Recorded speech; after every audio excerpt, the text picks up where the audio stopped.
marks of a winner. When we say winner, it does not mean that when we defeat a person or when we a battle or a sports. When we say winner is when a person defeats his own weaknesses.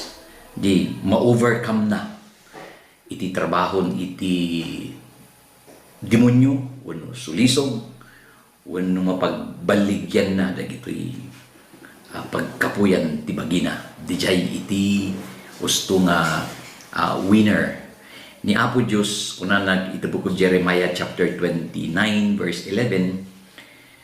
For I know the plans I have for you, declares the Lord, plans to prosper you and not to harm you, plans to give you hope and a future. Jeremiah 29:11.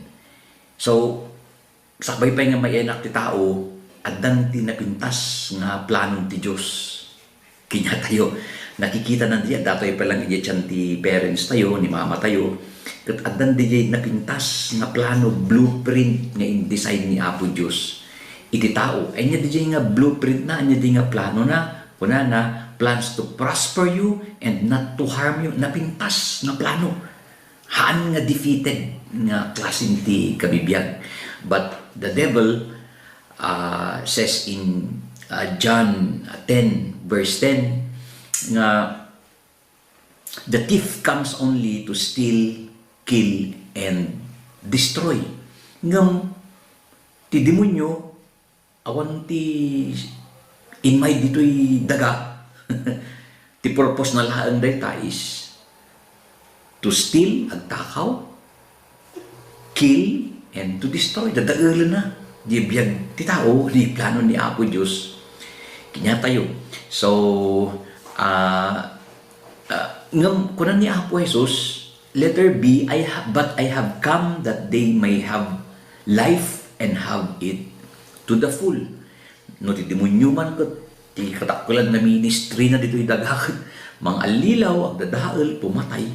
Nung kunan ni Apo Jesus, ngam siya, inmayak, tapno mang tedak, iti nan-anayan, life and have it in full. Tapno, datayo kat hantay lang mapagbaligyan ng ma-experience tayo dijay the fullness of joy nga in-invest ni Apo Diyos tibiyag dagito'y sumurot kinyana. So, sino nga dagito'y losers? Losers are those people consciously or unconsciously allow Satan to steal something God installed to them. Nya di tao nga loser, kat di tao nga namalayan niya or hindi niya namamalayan, pero hinayaan niya uno impalubos ng takawon ti demonyo dagitoy kabil ni Apo Diyos na investment tibiyag ti maysa nga tao. And because from time to time mapadas tibiyag tayo somewhere journey tayo kat ada iti biglang sabali nga kalsada nga daldalanan tayo ni Apo Diyos kayat na nga isimpa. Amen. Dagitoy shall we pray. Lord, salamat iti presensyam, salamat Lord ti sirib nga nagabukinyam tapno dagiti nga sasom nga dadalan mi karkaron mi nga mawawatan may enjoy mi nga i-aplikar ti panagbiag mi aldaw-aldaw kat awan ti ure may sang aldaw nga ang kami nga nabaligi but every single day every single hour Lord God maging kanayon kami nga winner every end of the day maturog kami nga dati tal na iti kapanunutan kami nabaligi kami ti nagmalam because Lord God sikat ti mangkikibing Lord God, yung kamang mi dagiti nga biyag-bigan ka. Father, this we ask and pray once more in the mighty name of our Lord Jesus Christ. Amen and amen. Anya ti muna nga pagilasinan wenno mapaspasamak iti may nga tao tapno may baga nga iso na winner haan nga loser. Number 1 is winners know their place. Or usto nga nabaligi, ang muda no ay na ti usto nga kanayon nga lugar da. Laging tinitignan nila na nasa tama silang lugar. Inaayos. Nya, so nga dahil pagsasalita yung mga Pilipino nga, umayos ka naman. Nya, gaminuhan nga maisip pa, uno, hindi tama, diyan ay nagposisyon nga nagtatakbiran ti may isang tao, nagtutugawan na, oray no sitting pretty ti langana, gaminuhan nga diyan, para kinya na natugaw, magiging talunan yun at the end of the day. Uray ti nature. If we read Genesis chapter 1 verse 16 and 17, kunana dito yung God made two great lights, the greater light to govern the day and the lesser light to govern the night. He also made the stars. God set them in the expanse of the sky to give light on the earth, or dito tinaglawlaw tayo, the nature. Sinasabi rito na kahit ang Diyos na God of order, ingkabil na ti usto nga pagpwistuan ti init, pagpwistuan ti bulan, pagpwistuan ti stars.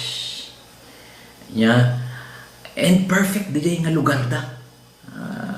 Kunana ti init na paraswada ita, ingkabil ni Apo Diyos, tapno nga lawag ti aldaw. Ti rabii, ingkabil ti Diyos ti bulan, tapno ada ti maaninag tayo ti rabii. Nakakita ka ba ti bulan ti agsapa? No, init iti midnight, awan. And perfect di jay. Same as true, iti na espirituan nga panagserbi, oray iti simbaan, iti church, iti ministry, oray iti ili. Unana iti Proverbs 28 verse 2, when a country is rebellious, it has many rulers, but a man of understanding maintain orders. A man of understanding maintain orders. At kita ti dapat nga da iti lugar iti gobyerno. In design ni Apo Diyos nga kasjay iti taray pumati iti ili iti gobyerno tapno adda iti talnaken na ornos. Kasjay mat iti uneg ore pa iti uneg ti simbaan, the body of Christ. May lang nga na ornos saan nga kanya-kanya nga lakad, kanya-kanya nga sirmata, kanya-kanya nga rinignaan. Kunana ti second 1 Corinthians 14 verse 26 and to 29. What then we say, brothers, when you come together, ibig sabihin, iji gimong, iji fellowship, iji gagagay, iji gathering, everyone has a hymn or a word of instruction, a revelation, a tongue or an interpretation. All of this must be done for the strengthening of the church. If anyone speak in a tongue, 2 or at the most 3 should speak, 1 at a time, and someone must interpret. If there's no interpreter, the speaker should keep quiet in the church and speak to himself and God.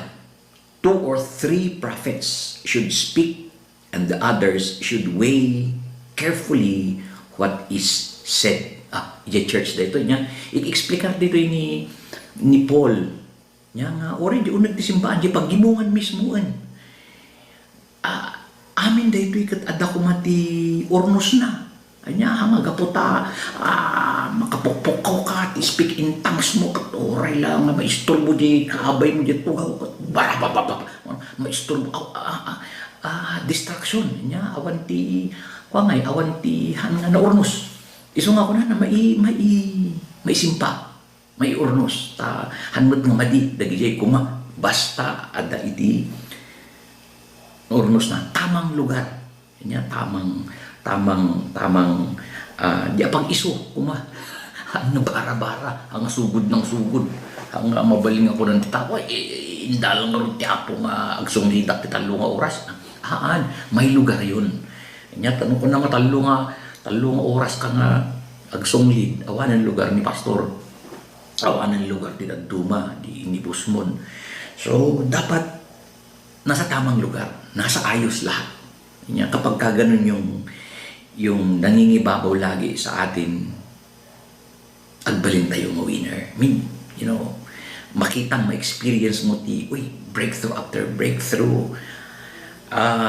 Already friends mo, handa ka nga ikabain.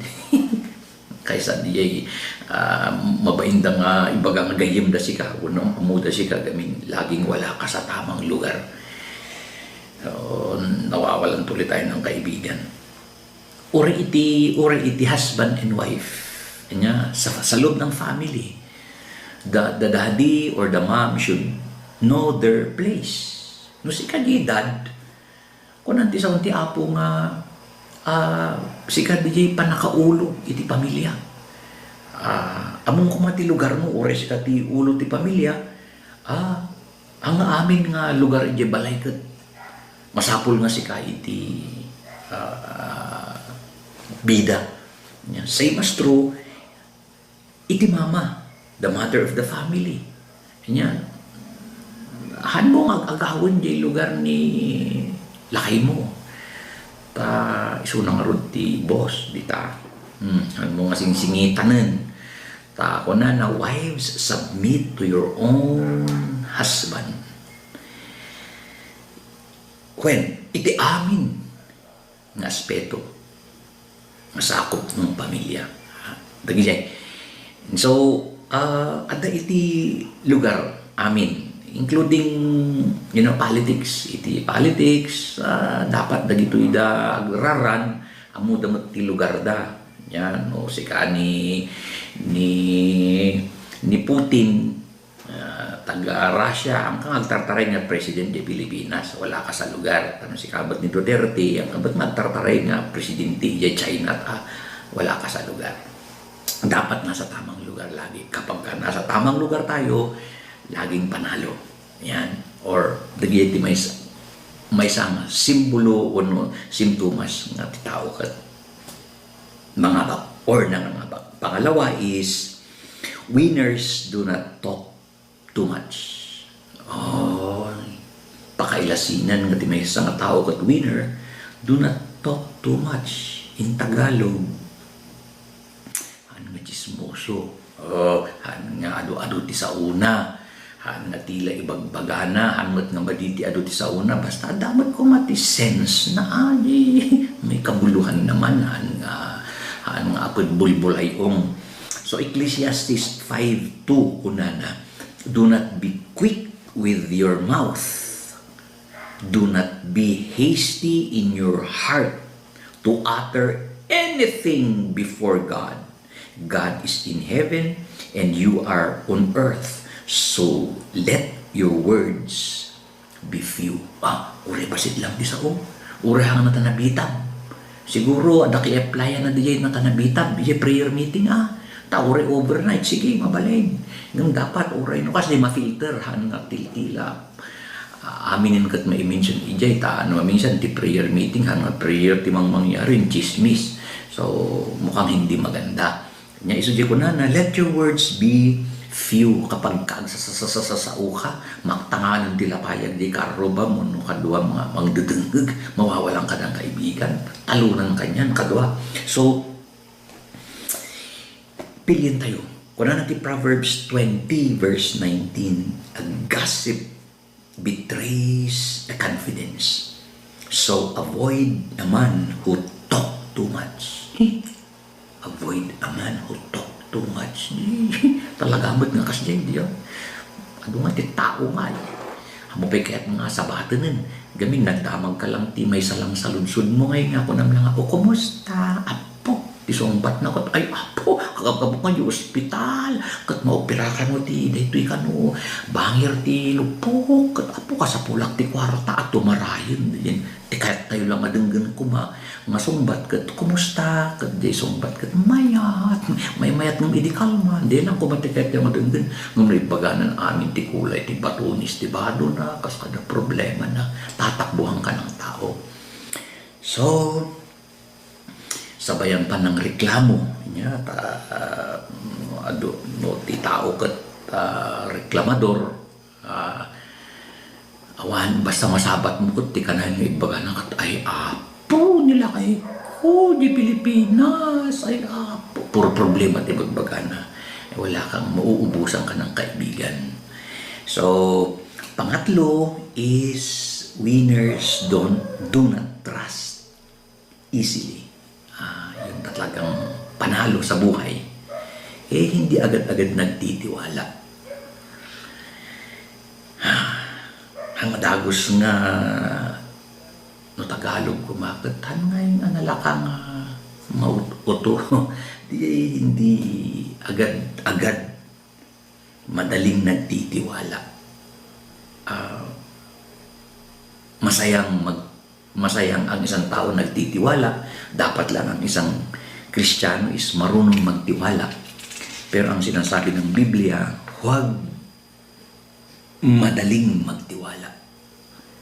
Kuna natin Jeremiah 9:4, beware of friends. Grabe, kahit kaibigan. Do not trust your brothers. Ay, ang mga nagdagos ng talkan. Tikabsat mo, rekabsat mo. Karakaroon na pa nagagadwan titawid. Ay, sauce, delikado. For every brother is a deceiver. Grabe. You know, Prophet Jeremiah, nung sinulat niya ito, hindi lang niya sinambahan ito. Talagang inaawat na dahil yung wisdom from God. Kat kunana, for every brother is a deceiver and a slanderer. Friend deceives friend and no one speaks the truth. So huwag basta magtiwala. Dito kung kunan ni Jeremiah. Kag madamot iti mapagtalkam, mayat-mat nga talag nga mahal nga nagdagos, karkaro na ibagbaga na amom, kasapulak ngay nga. Ilako di jay kastoy nga property mi, kat dakumati garantor, kat sikangay di makikita nga awan sa bahay. Ay apo, natignay ka ba't nga dagos? Hindi naman masama yun, kaya lang baka mabalin nga pawaywayan pa, mabalimot nga ipray nga sige ikarkararagtaman, hamo ka dagos nga. Karkarotata, nagrampant, nagmushroom ti networking niya. Networking na business. Apo, adadati. Sige, nang ibus-bus amin ng ti... Inila ko da amin nga talon da. Inila ko da amin binulatlat da amin ng di bank account da. Patawanan ti bank. Account lang ng ti nabati. So, agad magtitiwala. Otherwise, magiging talunan tayo. Or, mapalimod nga makarecover. Kaya lang, grabe yung sugatan nga nangyari. No, pansinin nyo dagiti agnet network nga isukti business da. Kadoan kinyada. No nabankrupt, agsukat dalang tinagan. Tikas-kas daaw, no sino da diya na uto da idi nga nagtalak. Uray na naguyod amin, lupit nagsisingni na nga-asawa. No daman sumarunong manan nga kumpanya nga kasi ti business, isuda ba rin ti apan mang ikaw, kabil ti investment da iti. Grabe. Isuda ba rin diya, naguyod dun. Isuda manan diya. No kita, parehas manan nga tao diya na nang ikabilang da. Nagan lang ti kumpanya, ti nagsukat. Ni Micah chapter 7 verse 5 and 6 kunana, do not trust a neighbor, put no confidence in a friend, even with her who lies in your embrace. Be careful of your words. Grabe. Micah 7 verse 5 and 6. So, karakara na kayo abroad. Maraming temptation dyan, maraming hindi katiwa-tiwala naman siguro ito. Buong-buo ang loob ko, pinag-pray ko pa. So nagtitiwala ako sa kanya. Siguro no, minsan nabiktima tayo. Tignan na lang natin yun na makaadal tayo dyan. Ang mga maulit man. Nabangungot tayong marudo niya. Mabangungot tayong hanggang nabigpit ko. Narigat ka nga ng mabangungot. Pang-apat is do not commit easily. Maraming tao, grabe successful di career nila sa buhay. Successful yung kanyang negosyo sa buhay. Successful in some areas sa buhay. Pero pagdating sa love life, dabang-daba. Minsan, nag-commit na gamin nga tagdagos. Ano ti tao ng asawa, ti tao nga handa pa yung amo nga nalaing. Grabe. Asawa ang katampayang amo. Ay, ayatang nga. Uray, ayatang naman pa yung amo. Problema kanto in the near future. Tado ti tao nga, kunan ti Proverbs 24, verses 3 and 4, wisdom builds. By wisdom, a house is built, and through understanding, it is established, and through knowledge, kunana, its rooms will be filled with rare alikaman or properties. Ibig sabihin, ang tahanan hindi lamang hinahanlang ayat ti rumabrabaw dita. Hang kanayon ng ayat lang. Nya, ba't kinakailangan ng wisdom? Ang mumpay diya sa warong. Baka pinpal mo lang day tawon no ka Facebook mo kat basta ang samo kayo nabayag mo nga agum communicate body lang gam di pakpakita na ka sabat kayo gaya mo kat ala damot gam another na. So by understanding, through understanding, yay, kita mata talaga ba nga makawawat day tawon no. Baka no nag-asawa kayo ng katang. Ultimo, favorite mo nga kalang katan na nga mawawatan.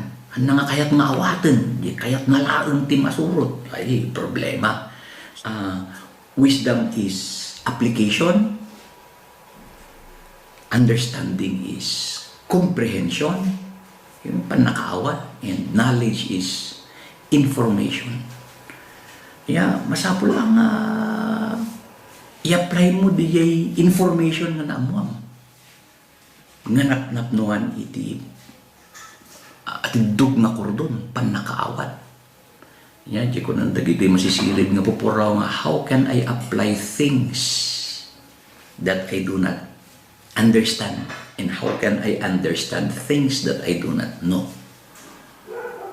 So, grabe, adutin na ilawlawan nga nag-asawa, nalaka nga gaputa di lalaking umar-aram kat Francisco Balagtas. Kukodin ko ang buwan na violet at ibibigay ko sa iyo. Nagrigat apod ni babae mo tayo totoo, ang peso talaga gaya mo yun ang pinta sa kanya isang matatra kayo. After few months, few years, alpasan di dyan ay honeymoon stage. Sina. Naan man nga sina, ala kanayon nga dati gubat di unagti balay. Kunana, another one is, grabe matindi ito.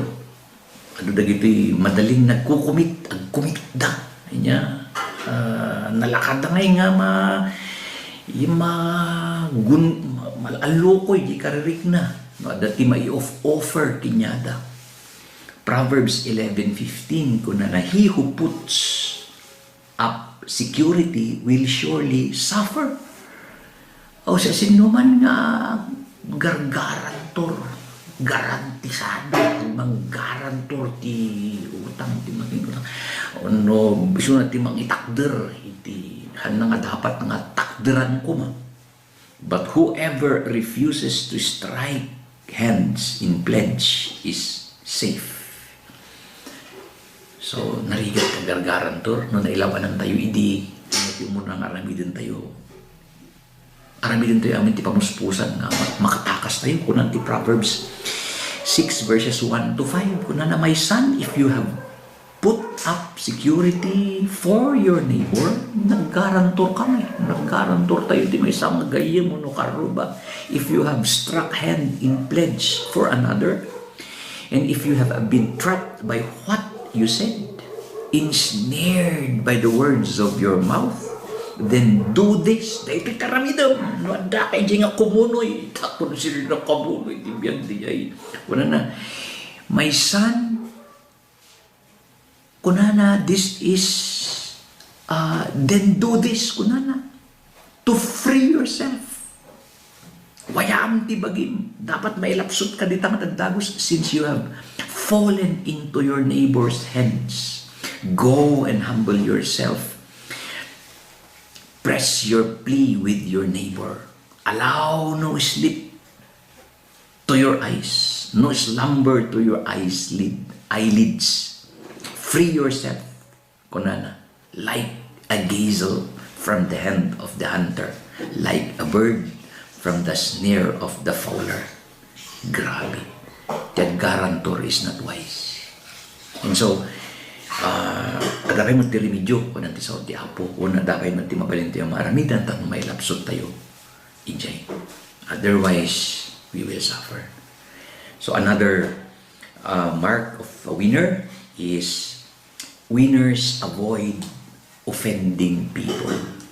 Dahil ijay, may isang aramidon titap nor aramidon titapo kanayon iso ng nabaligi ya may isang pabaligi may isang ingredient tapno ya tao kat agbalin nga winner successful iso na kat DJ kunana han na nga kayat nga ti gayem na kat kuno in front of many people kat ma-offenda nya gapoy pinapahiya ado tao nga nagleng da nga pabainan di gayem da di amamu da in front of people na minsan pati asawa kat pabainan da asawa da pabainan da sangon ti gagayem da nga sa bungero grabe lagi di nga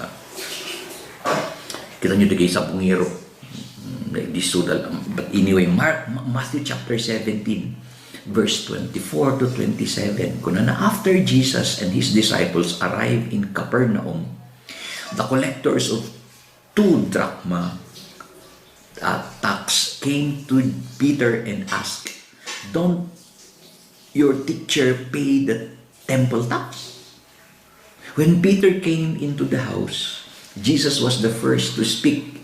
What do you think, Simon? He asked, what do you think, Simon? He asked, from whom do the kings of the earth collect duty and taxes? From their own sons or others? From others, Peter answered. Then the sons are exempt. Jesus said to him, but so that we may not offend them, go to the lake and throw out your line.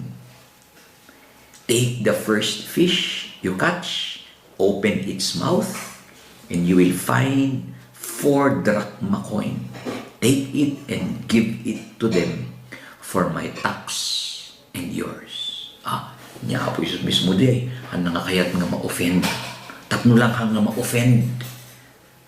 Ang mapabainan dagiti nga tao. Isu na tinagaramid iti pamuspusan tapno, just to win these people into His kingdom. And so, di nga klase iti kababalin kung ma-exercise tayo man as followers of the Lord. Masuro tayo ngayon ka. Pasensya sila. Prangka lang ako eh. At paiso nga prangka ka.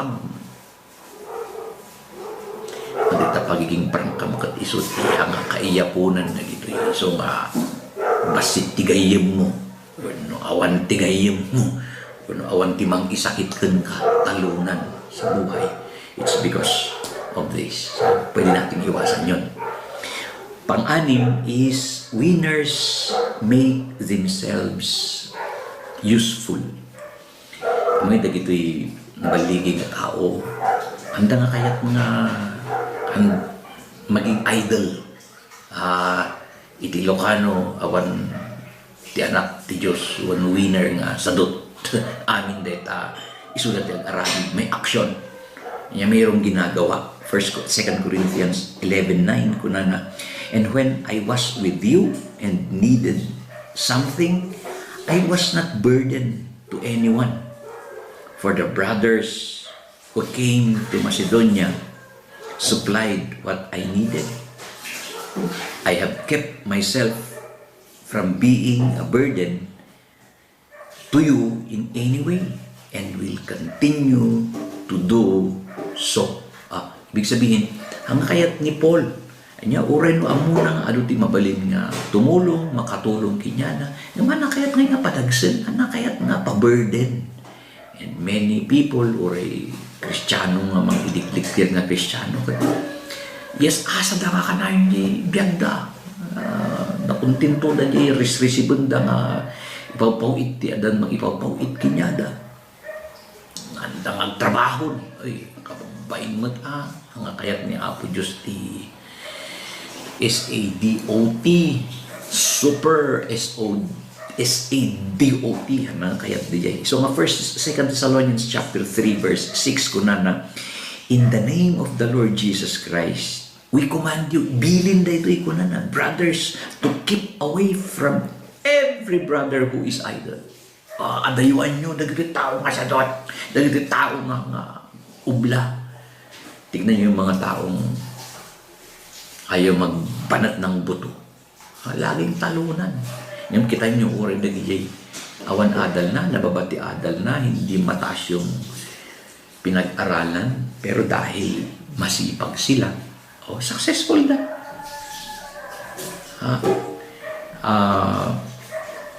Hindi na susukat yan sa taas ng pinag-aralan. Kaya tayo naggargaraw. Naggargaraw ka nga kanayon, halaang ada iti maurnong mo, nga siping, physically, maging healthy pa. Healthy in the sense nga may exercise, di ba? Ngayon, tao nga wan exercise na kanayon nga may stroke, kanayon nga makubkubit, uri awan ti kubit kat makubkubit, kapag positive. Kaya nakapsod yung immune system na. Pangpito, winners value their good reputation or name. Name or reputation.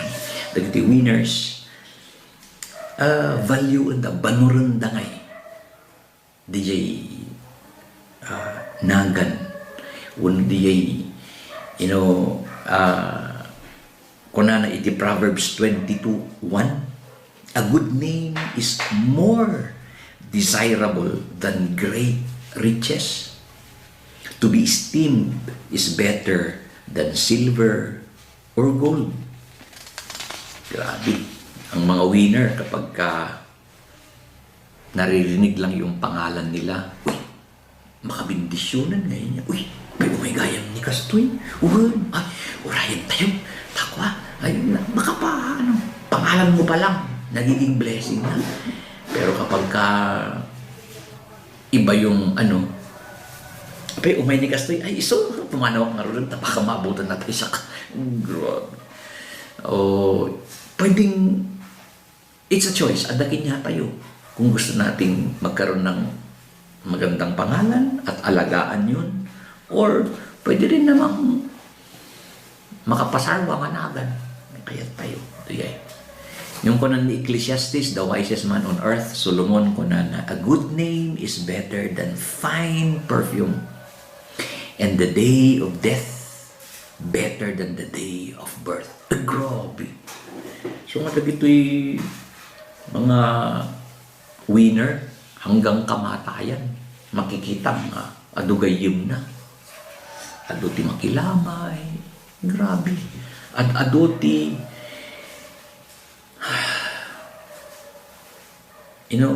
mang value kinya na. Mas nabanbanor di time nga pinmusay isuna ngam di na iyan nakan na di ti kungkuran ni so apay niya ti wisdom di anya ti apay nga kasi tinaibagan ni Solomon when gamin dagitoy natay nga ada tinagan na nalinis tinagan na inaiwan na tinagan na vinalyo na tinagan na adu ti ibati na day tanga tawid adu ti ibati na day tanga values nga mabalin nga maipasag tumanan. And ure, grabe dagiti winner, ure na tayo. Malalagip di. Yan, balindalag tanga maka-influensya. Ure di chimpo nga pinmusay dan. And I know, ado kinya tayo dita abroad ti winner. Daman di may experience tayo kaslang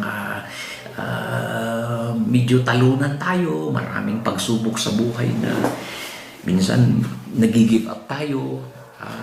That's part of life. Hantayo nga itulok nga di iti mapasama kinya tayo. And of course, it is only by the grace of God nga every single day is lagi tayong panalo. Let's wrap up, review the marks of winner. Number 1 is winners know their place or right place. Pangalawa, winners do not talk too much. Winners do not trust easily. Winners do not commit easily. And number 5 is winners avoid offending people. And number 6 is winners makes themselves useful. Laging nagtatanong yan. Nyati maramit. Nya may tulong ko. And number last is winners value their good reputation or name. Yan, from time to time, malaking bagay ho ito na lagi nating binabalik-balikan in order for us to enjoy life, and every day, every single day, at the end of the day, winner tayong lahat. Ijay tinaadawa na di kantanga. The winner takes it all. Shall we pray? Lord, thank you for your word. Thank you for your principles. Thank you, Lord, for your amazing grace. Thank you for your love. Thank you for your plan. Good plan to us. Thank you for the blueprint of our lives. That even before we were born, adantin saganam kinyami na future. And salamat, Lord God, tapura niya ti ararmidon ti signat tapno dadaulan da kami tapno i-distort ti napintas nga plano kinyami hanmi nga ipalubos nga isunod ang baligi, but in the name of Jesus di plinano dagi investments mo isuda iti mapasamak ti biag mi as we commit our lives to you once more tapno karong-karong pinipay nga mapatadam dagiti kabil mo nga area nga pag-excelan dagiti giftings mi dagitoy apo inpaay mo kinyami nga ayat ken ragsak nga mabalin mi nga ipasa apo agbalin kami nga maka-influence kada ditoy kapamilya ken gagayem mi in Christ Jesus name.